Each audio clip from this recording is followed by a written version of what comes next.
Hello friends, welcome to my channel The Voice of Knowledge. If you like this video, give it thumbs and share with your social circle. अस्सलाम वालेकुम viewers, हम बात कर रहे हैं आज औरत मार्च के हवाले से, इसके मुतालिक कुछ हकाइक और इस्लाम की रूह से। औरत मार्च के खौफनाक असरात मुरतब, निकाह खत्म करो की आवाजें उठना शुरू। इस्लामी इक़दार की पामाली के पीछे किसका हाथ है पता चल गया। जो बाकायदा औरत मार्च के लिए फंडिंग कर रही है।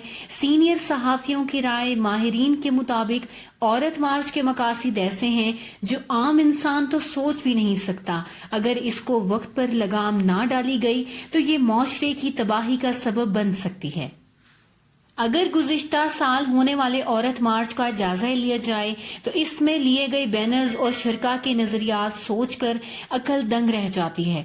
कहा जा रहा है कि इस बार औरत मार्च में जो हवाले से सोशल मीडिया पर वायरल हो रही हैं, जो गुज़िश्ता साल की हैं, इसमें शरीक एक फर्द का कहना है कि मार्च में हर तबका की औरत है। यहाँ लियारी और लांधी से भी खवातीन मौजूद हैं। ये एक खुश आइन बात है। इन्हें आमदनी देखे बगैर नुमाइंदगी दी गई है। इन्होंने मजीद कहा है कि आप जब तक निकाह को खत्म नहीं करेंगे ये नाइंसाफियां, जुल्म और तशद्दुद जारी रहेगा। इस मुतल्लिक किसी ने आज तक कोई बात नहीं की। मज़कूरा शख्स ने दावा किया है कि हिंदुस्तान में पहले निकाह नहीं होता था।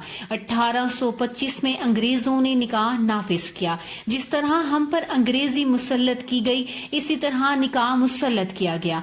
सारिफीन ने इस वीडियो पर सख्त बरहमी का इजहार करते हुए कहा कि औरत मार्च का एजेंडा है कि निकाह को खत्म करके ज़ना को आम किया जाए। मेरा जिस्म मेरी मर्जी के नारे पर इस्लाम को बीच में इसलिए लाया जाता है कि नगोड़ी औरत को क्या हक है कि वो अपनी मर्जी चलाए। औरत मार्च इसे इतना हक काफी नहीं है कि वो ये तय करे कि आज घर में क्या पकेगा, बाकी इसने क्या पहना है, कहाँ जाना है। मैं तो सरेआम इन खवातीन को 2 टके की औरत कहता हूँ जो मेरी बराबरी करने की कोशिश करती हैं। लेकिन अगर किसी में हिम्मत है तो मुझे 2 टके का मर्द कहकर दिखाए। मारूफ सहाफी फट पड़े। मैं मशरकी मुआशरे का एक गैरतमंद और बाइख्तियार मर्द हूँ। मुझे हर वो खातून 2 टके की औरत महसूस होती है जो अपने फैसले खुद करती है। मेरी गैरत गवारा नहीं करती कि कोई औरत मेरे रूबरू किसी मौजू पर बहस करते हुए इख्तलाफ करने की जसारत करे। अगर उलझने वाली खातून तेल डोल और खूबसूरत चेहरे की हामिल हो तो इसमें इससे तकरार की नौबत ही नहीं आने देता और इसकी बातों पर गौर करने के बजाय इसकी आंखों और जुल्फों को तकता रहता हूँ और जेरे लब मुस्कुराने पर ही इक्तफा करता हूँ। बिलफर्ज मोहाल अगर तो तू मैं की नौबत भी आ जाए तो कोई और मौजू छेड़कर बात बदल देता हूँ। अगर खातून मेरे मयार पर पूरा ना उतरती हूँ तो इसकी तरह की और इस तरह की बातें भी नेज़े की तरह चुभती हूँ तो मैं इसके दलाइल को रद्द करने के बजाय चीखने चिल्लाने लगता हूँ। इसकी जात पर ताबड़तोड़ हमले शुरू कर देता हूँ। इसके लिबास और अंदाज और एतवार पर तनकीद करता हूँ और इसके जिस्मानी खदोखाल को तंज़ो इस्तेहज़ा का निशाना बनाता हूँ। 2 मायनी जुमलों से इसे सताने की कोशिश करता हूँ। बाजारी औरत हो या 2 टके की औरत कहकर रुलाने की कोशिश करता हूँ। इसके किरदार पर कीचड़ उछाल कर दग करता हूँ और यूं मेरे मुकाबिल खड़े होने की गुस्ताखी करने वाली औरत निशाने इबरत बनकर घर बैठ जाती है। मेरी गैरत गवारा नहीं करती। औरतें मार्च करती फिरे। मार्च तो फौजें करती हैं। इन खवातीन का मार्च करना चामायनी दार और फिर ये नारों की बेहूदगी, तौबा तौबा, मेरा जिस्म मेरी मर्जी, भला ये क्या बात हुई। जब कोई औरत इस तरह का वाहियात जुमला मुंह से निकालती है कि मेरा जिस्म मेरी मर्जी, तो मेरे सब्र का पैमाना लबरेज हो जाता है और गैरत की बासी कढ़ी में उबाल आ जाता है। यूं तो मैं बज़म खुद एक मुहज़्ज़िब, बावकार, शाइस्ता और पढ़ा लिखा मर्द हूँ, मगर ये बात सुनकर आपे से बाहर हो जाता हूँ और ओल फोल बकने लगता हूँ। जब आजाद ख्याल खवातीन इस तरह की बात करती हैं तो मैं गैरत की बंदूक एक तरफ रखकर इस्लाम की तोप उठा लाता हूँ और खबरदार करता हूँ कि ये इस्लाम से खुल्लम खुला बगावत है। जिस्म तुम्हारा जरूर है मगर इस पर मर्जी अल्लाह की चलेगी। अब अल्लाह की मर्जी क्या है ये तो मेरे कबीले के गैरतमंद मर्द ही तय करेंगे ना। इसीलिए मेरी इस बात का हकीकी मतलब मफहूम ये होता है कि तुम्हारा जिस्म मेरी मर्जी।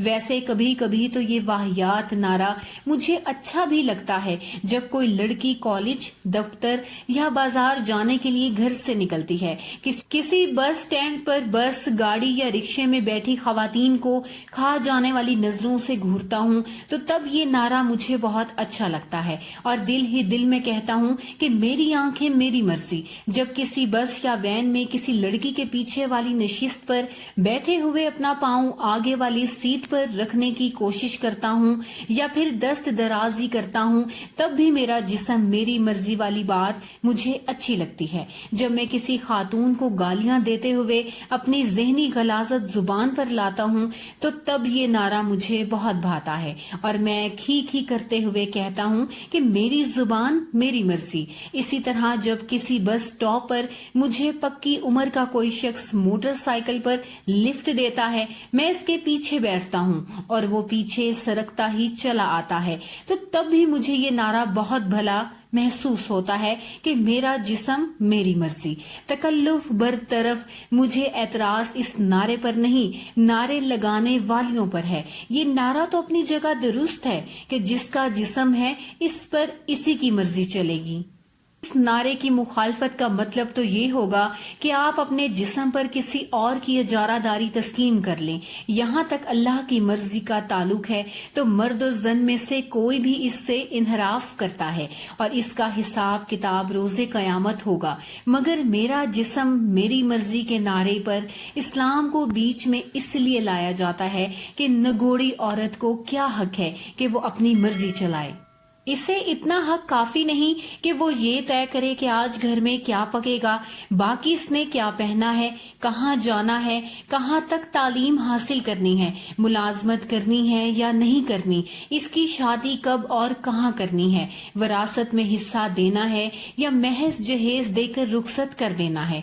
ये सब फैसले करना इसकी कफालत करने वाले मर्दों का इस्तेहकाक है और औरत को अपनी मर्जी या ख्वाहिश जाहिर करने का कोई हक नहीं। वैसे हकूक नस्वां की तहरीक चलाने वाली ये खवातीन किस कदर अहमक और बेवकूफ हैं कि जिस मुआशरे में शादी के मौका पर खाना मर्दों के पंडाल में पहले जाता है और फिर औरतों की बारी आती है, मैं तो सरेआम इन खवातीन को 2 टके की औरत कहता हूँ जो मेरी बराबरी करने की कोशिश करती हैं। लेकिन अगर किसी में हिम्मत है तो मुझे 2 टके का मर्द कहकर दिखाए। किसी ने मेरे मुंह लगने की कोशिश की तो खैबर से कराची और बोलान से मुल्तान तक सब गैरतमंद मर्दों का ज़मीर जाग जाएगा और वो यक जुबान होकर मुझे इस्लाम और पाकिस्तान का हीरो बना देंगे। मैं बदजुबान और मुंह फट हूँ तो क्या हुआ, मुआशरे के बेशतर मर्द मेरे साथ हैं क्योंकि जो गालियां वो दिल ही दिल में देते हैं मैं बिला झिझक जुबान पर ले आता हूँ। यही वजह है कि जब मैं इनके जज्बात और एहसासात की तर्जुमानी करता हूँ तो ये खामोश अक्सरियत मेरे साथ खड़ी हो जाती है। और जब हजरत फातिमा रजी अल्लाह ताला अन्हा आती तो हजूर पाक सल्लल्लाहु अलैहि वसल्लम खड़े होकर इनसे मिलते। हमें कोई मगरिब से नए वजीफे लाकर ना सिखाए, हमें पता है कि हमारे जिस्म पर किसकी मर्जी है। अली मोहम्मद खान ने मेरा जिस्म मेरी मर्जी वालों को आईना दिखा दिया। दारुल दाद लाहौर पास हुई तो इस वक्त कायदे आजम मोहम्मद अली जिन्ना ने all India Muslim student federation से कहा कि मुझसे अक्सर पूछा जाता है कि जिस पाकिस्तान की आप बात करते हैं इस पाकिस्तान का तर्ज हुक्मरानी क्या होगा। कायदे आजम ने फरमाया कि मैं कौन होता हूं कि मुसलमानों के तर्ज हुकूमत का फैसला करने वाला, ये फैसला तो 1350 साल पहले हो चुका। कुरान हमारी रहनुमाई के लिए ता कयामत रहेगा। इस मौका पर मेरे जिस्म मेरी मर्जी के हवाले देते हुए कहा कि हमारे प्यारे नबी फरमा गए हैं कि काश मेरी माँ जिंदा होती और मुझे कहती कि या یا محمد میں عشاء کی نماز ادا کر رہا ہوتا تو میں سلام پھیر کر کہتا کہ جی اماں جان۔ پھر حضرت محمد صلی اللہ علیہ وسلم نے صحابہ کرام کے ساتھ اپنی ماں جناب آمنہ بی بی کی قبر پر ایک رات گزاری اور ساری رات روتے رہے۔ ہمارے آقا صلی اللہ علیہ وسلم نے فرمایا کہ تم میں سے بہترین شخص وہ ہے جو اپنی بیوی کے ساتھ بہترین سلوک کرتا ہے۔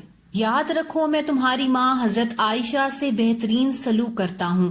پھر جہاں بیٹی کے رشتے کی بات ہوئی، جب گھر آتے تو فاطمہ الزہرا کو ملتے، جب حضرت فاطمہ الزہرا تو وقت کا پیغمبر نبی آخر الزمان صلی اللہ علیہ وسلم اپنی بیٹی کو کھڑے ہو کر ملتے۔ اس لیے ہمیں کوئی مغرب سے نئے وظیفے لا کر نہ سکھائے۔ ہمیں پتا ہے کہ ہمارے جسم پر کس کی مرضی ہے، ہمارے جسم پر صرف اللہ کی مرضی ہے جس کی کل کائنات پر حکمرانی ہے۔ پاکستان کی سڑکوں پر خواتین کے حق میں نکالی جانے والی ریلی اگر واقعی عورتوں کے حق میں ہوتی تو اس میں آویزاں کیے گئے پلے کارڈ جس پر لکھا تھا کہ میرا جسم میری مرضی، میں آزاد ہوں کے بجائے ان پلے کارڈ پر درج ذیل نعرے تحریر ہوتے تو نہ صرف معاشرہ ان کے عمل کو سراہتا بلکہ قوم اور ملک کی عزت میں بھی اضافے کا سبب بنتی۔ نمبر 1، مجھے وراثت میں حصہ دو۔ نمبر 2، تعلیم میرا حق ہے۔ نمبر 3، گھر کے کاموں میں عورتوں کا ہاتھ بٹانا نبی کریم صلی اللہ علیہ وسلم کی سنت ہے۔ نمبر 4، بہترین مسلمان وہ ہوتا ہے جو عورتوں کے ساتھ اچھائی سے پیش آتا ہے۔ نمبر 5، مومن مردوں اپنی آنکھیں نیچے رکھو۔ نمبر 6، عورت نہ صرف مرد کی بلکہ ریاست کی بھی ذمہ داری ہے۔ نمبر 7، باعزت روزگار ہر عورت کا بنیادی حق ہے۔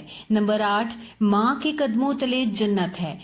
نمبر 9، بیٹیوں کو اچھی تعلیم اور تربیت دینے والا مرد جنت میں نبی کریم صلی اللہ علیہ وسلم کا ساتھی ہے۔ نمبر 10، قیامت کے دن تم سے عورتوں کے حقوق کے بارے میں پوچھ گچھ ہوگی۔ نمبر 11، بیٹیاں اللہ کی رحمت ہیں۔ نمبر 12، ہمارا احترام سوسائٹی پر فرض ہے۔ نمبر 13، لڑکیوں کی اچھی تربیت جنت کی ضمانت ہے۔ نمبر 14، ہمیں مائیں بہنیں بیٹیاں قوموں کی عزت ہم سے ہے۔ نمبر 15، ہم شوکیس میں رکھے کھلونے یا مارکیٹ میں بکنے والی کوئی چیز یا ٹی وی پر چلنے والا اشتہار نہیں بلکہ ایک قابل عزت زندہ جیتی جاگتی حقیقت ہیں۔ عورت کو شوہر کا کھانا گرم کرنے یا موزہ ڈھونڈنے میں کوئی مسئلہ نہیں ہے۔ نفیس مزاج عورتیں تو ویسے بھی ٹانگیں سمیٹ کر بیٹھنا پسند کرتی ہیں۔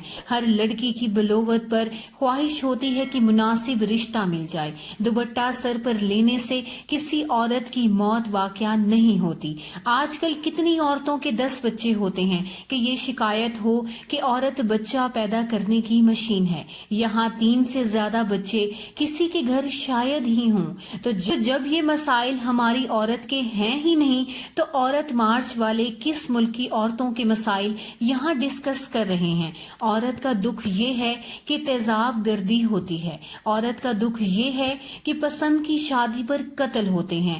عورت کا دکھ یہ ہے کہ اگر وہ طلاق لینا چاہے تو وہ نہیں لے سکتی۔ عورت کا مسئلہ یہ ہے کہ وہ اپنا رشتہ نہیں بھیج سکتی۔ عورت کا دکھ یہ ہے کہ بھلے وہ کیسی ہی ہے، تعلیم یافتہ ہو، اسے جہیز لے جانا چاہیے۔ عورت کا دکھ یہ ہے کہ وہ محلے کے بدکماشوں کی شکایت باپ بھائی سے کرنے سے ڈرتی ہے۔ عورت کا مسئلہ یہ ہے کہ مرد کی توجہ اس پر پڑ جائے تو یقین رکھا جاتا ہے کہ عورت ہی نے ورگلایا ہوگا۔ عورت کا مسئلہ یہ ہے کہ روٹی گول نہ ہو تو بوریا بسترا گول ہو جاتا ہے۔ عورت کی غلطی کو زمانہ معاف نہیں کرتا۔ کوئی میرا جسم میری مرضی کا ایڈوکیٹ مجھے آ کے بتائے کہ انہوں نے معاشرے کو ان سب چیزوں سے اٹھانے کے لیے کیا قدم اٹھائے ہیں۔ اٹھائے ہیں تو فقط پلے کارڈ جن سے شرفا کی بچیوں کو پڑھائیاں چھوڑ کے گاؤں جانا پڑا کہ کہیں شہر کی عورتوں میں خراب نہ ہو جائیں۔ عورت کا مسئلہ یہ ہے کہ تعلیم زیادہ ہونے کو اس کی عمر کے زیادہ ہونے اور دماغ کے خراب ہونے کی دلیل سمجھا جاتا ہے۔ عورت کا مسئلہ یہ ہے کہ اس کی نوکری کو اس کی بدکرداری کی دلیل مانا جاتا ہے۔ عورت کا مسئلہ یہ ہے کہ اس کے سوشل میڈیا پر ہونے کو اس کی دستیابی کی دلیل مانا جاتا ہے۔ عورت کا مسئلہ یہ ہے کہ پسند کی شادی آج بھی اس کے خاندان کے ماتھے کا داغ ہے۔ عورت کا مسئلہ یہ ہے کہ اسے بھائیوں کی خاطر جائیداد میں حق چھوڑ کر اچھی بہن ہونا ثابت کرنا ہوتا ہے۔ عورت کا مسئلہ یہ ہے کہ اسے ساری عمر ماں باپ کی عزت کی خاطر کسی مرد کی مار بھی سہنی پڑ سکتی ہے۔ عورت کا مسئلہ یہ ہے کہ وہ بیوہ یا مطلقہ ہو جائے تو اس کو رشتہ نہیں ملتا، کوئی اس کے یتیم بچوں کے سر پر شفقت بھرا ہاتھ نہیں رکھتا، لیکن میرا جسم میری مرضی ان سب مسائل کا حل بتانے سے قاصر ہے۔ امید ہے ہماری آج کی ویڈیو آپ کو پسند آئی ہوگی۔ کمنٹس باکس میں اپنی رائے کا اظہار کرنا مت بھولیے گا۔ ملتے ہیں اگلی ویڈیو میں۔ اللہ حافظ۔